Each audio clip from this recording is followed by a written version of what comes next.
Did you know? Several teasers and trailers from the Kingdom Hearts series have featured scenes that were either heavily altered or unused in the final products. The very first trailer for Kingdom Hearts features a segment with Riku standing atop Big Ben in Neverland, not seen in the final game. Additionally, Donald Duck and Goofy wear their traditional outfits, rather than the Final Fantasy-inspired costumes they were given in-game. The first trailer for Kingdom Hearts 2 also included several tweaked scenes. Most notably is that Sora, Donald, Goofy, and 5 members of Organization 13 are seen in the Hollow Bastion level from the first game, and there's a comedic scene where Donald freezes himself with magic. Interestingly, Roxas's face was also obscured for the entirety of the trailer and other early promotional materials for reasons that aren't entirely clear. A partially hidden end-of-game teaser for Kingdom Hearts 2 was included in the first game, titled Another Side, Another Story. The teaser featured pre-rendered CG animation created by some of the same team that animated the Final Fantasy VII spin-off, Advent Children.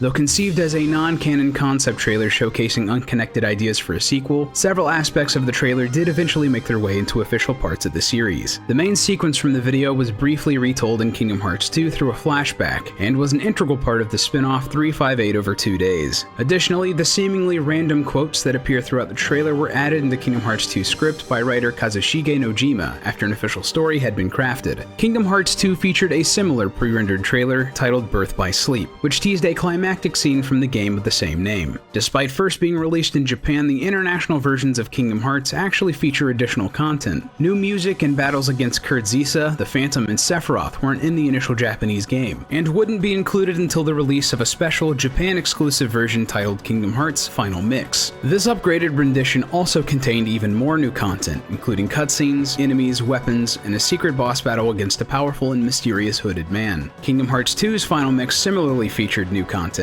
including an entirely new battle between Sora and Roxas in the world that never was, which originally occurred as just a cutscene. Additionally, optional boss battles with all the deceased members of Organization 13 were added, a feature series developer Tetsuya Nomura and his team wished to include from the very beginning. They originally planned for these battles to take place in the Underworld's Coliseum as a way to rationalize bringing back dead characters, but they had to be cut due to time constraints. Interestingly, while all of the Final Mix versions were originally Japan exclusive, each of them featured their respective game's English dubs. Though the original reasoning behind this decision is unknown, according to series creator Tetsuya Nomura, the later Final Mix games continued the tradition because, compared to Final Fantasy, there's a high demand for the English version of Kingdom Hearts. I assume it's because there are many fans who came in through Final Mix, so it felt quite weird to play Kingdom Hearts 2 in Japanese when they played the previous games in English. Thanks to Final Mix selling very well, many fans think the English voices are meant for Kingdom Hearts. Several parts of Kingdom Hearts were censored while being localized for the North American market. Green blood originally squirted out when one of the heads of the Hydra was cut off during its boss battle, but the American version instead features purple smoke billowing out. After using an incredibly powerful attack near the climax of the game, Axel is no longer shown to be on fire in the North American version, and the crosshairs shown on Xigbar's weapon during his boss battle were changed so they no longer resembled a real gun's scope.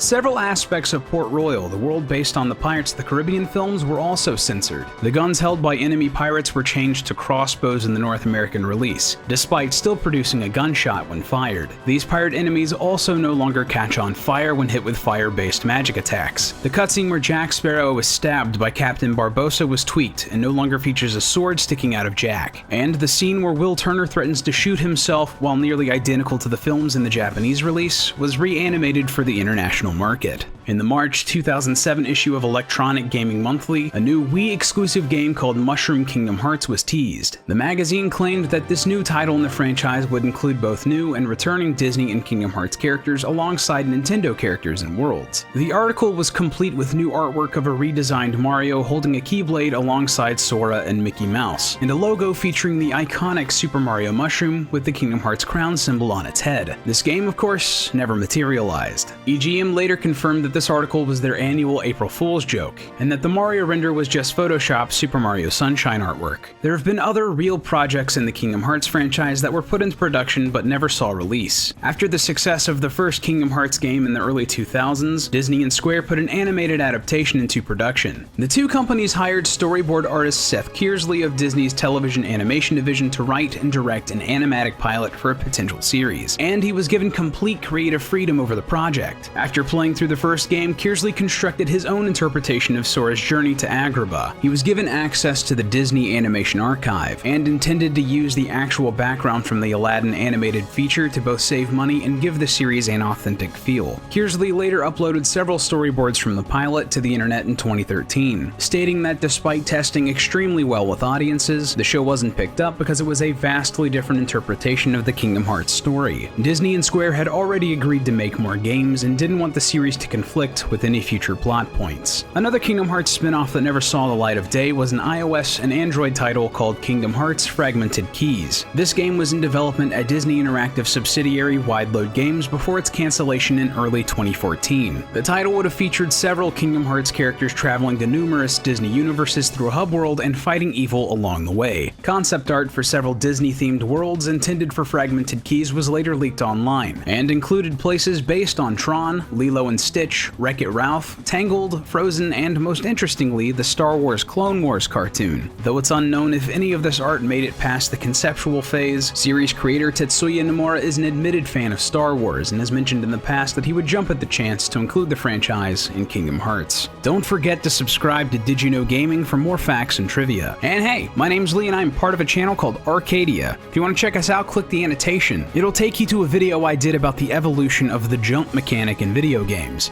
See, there's jumping in Kingdom Hearts. I know what I'm doing.